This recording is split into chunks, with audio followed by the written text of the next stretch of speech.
somebody give me a definition of listening. What does it mean to really listen? In the band world, in the not band world, anything. Pay attention to what? Where you listen. Okay. So we got anything else? Sound quality. Okay, so whenever I listen in band, what I'm looking for is how my part fits into other people's parts. Does that make sense? Okay, so whenever we're listening, how can we do that? So we have to listen to tone, pitch, tuning, right? We have to listen to the tempo. We can't go off on our own and play 100 beats per minute when we're playing a slow piece, right? So we're gonna work on that today. We're gonna do this listening exercise that I made, but first we're gonna play a game. So I'm gonna show you 2 pieces of music, and then we're gonna have a debate about them on which one is better. So I need you to really use your ears. You were born with 2 ears, 1 mouth, so you gotta listen better than you talk, right? Does everybody have a pencil? I want y'all to give me a list of words that we can use when we talk about these categories. So first, what is color? The feel. Yeah, you can do that. What about how an instrument sounds or how it fits into the sound? Alright, so go ahead and put, we can talk about tone, right? Put tone. What about dynamics? We list out all the dynamics. Volume. Okay, volume, that's a good one. What about contrast?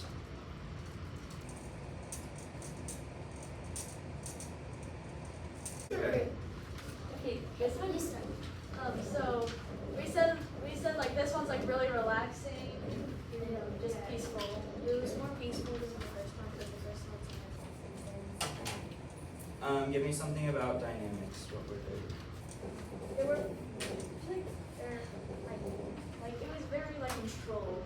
And like the high notes were like smooth, and so the low notes Like if you would go high, you would go louder, but sometimes it would. Okay, so that kind of goes into color too, right? yes. Okay. And it was really like relaxed, like if you're trying to work. Yeah. The style was relaxing. Yeah. What about articulations? It was very smooth. It was very smooth. You got higher and it's like you just slightly. Yeah, like you don't hear like the bend of the clarinet when it's like. Right. Cool. Anything else? The beginning, the opening. Tell me something about it. There was a chorus. It was very woody at first, and then it kind of, the skill kind of intensified as you got further. It's okay. Tell me something about the color. How does it fit with the ensemble? It has the woodwind texture, but as it gets higher, it fits in more to the brass. So how do the high notes compare to these? That was more jazzy.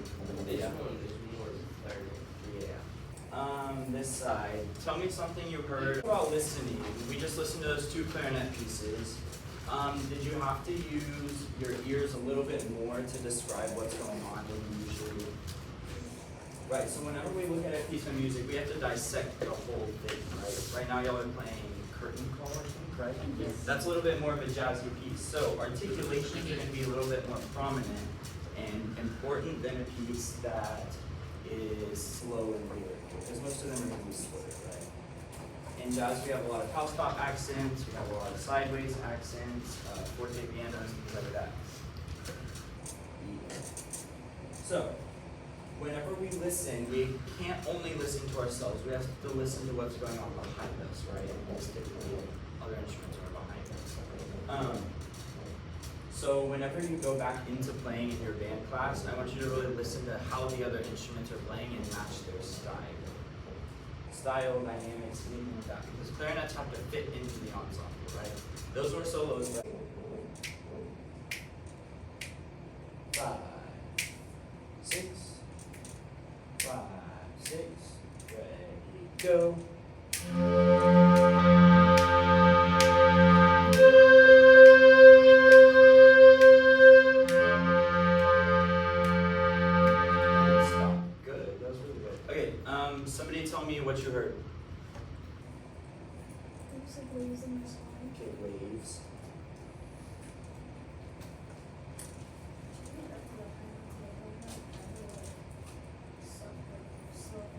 slow fingers, okay. Hesitation. Hesitation. Right, so I'm glad that we're hearing those things. We have to listen to all of the people in our ensemble, right? So this is an ensemble right now.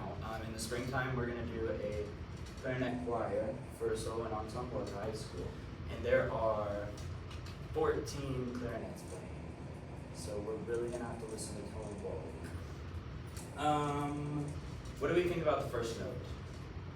Louder, softer, did we match volume?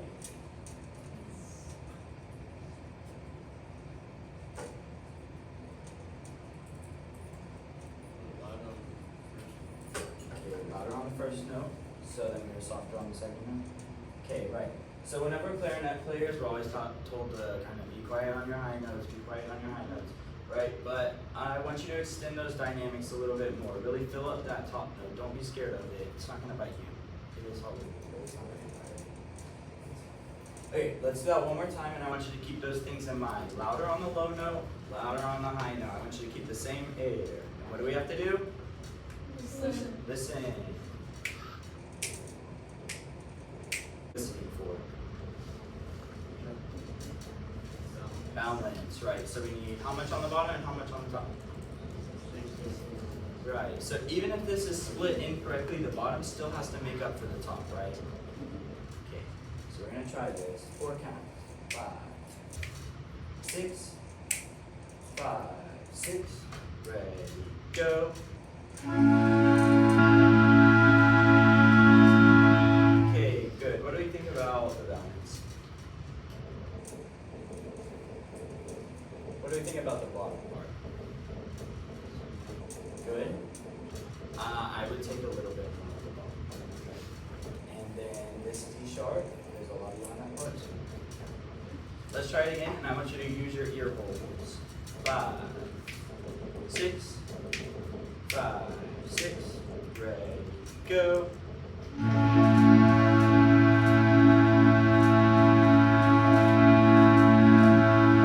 Okay, that is beautiful.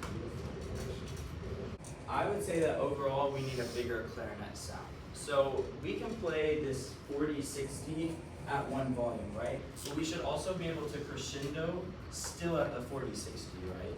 So if we turn our volume up, it still has to be evenly split, right?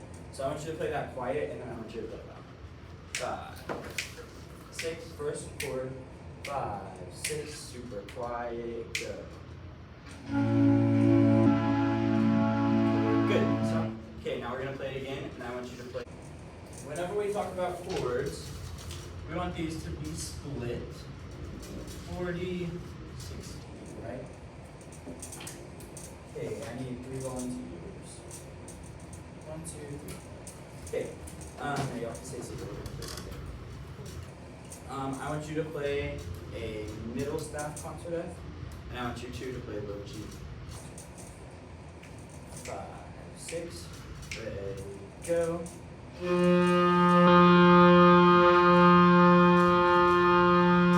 good. Now switch, so you two are playing middle concert F, and you're playing low concert F. 5, 6, ready, go. Okay, which one did we like better?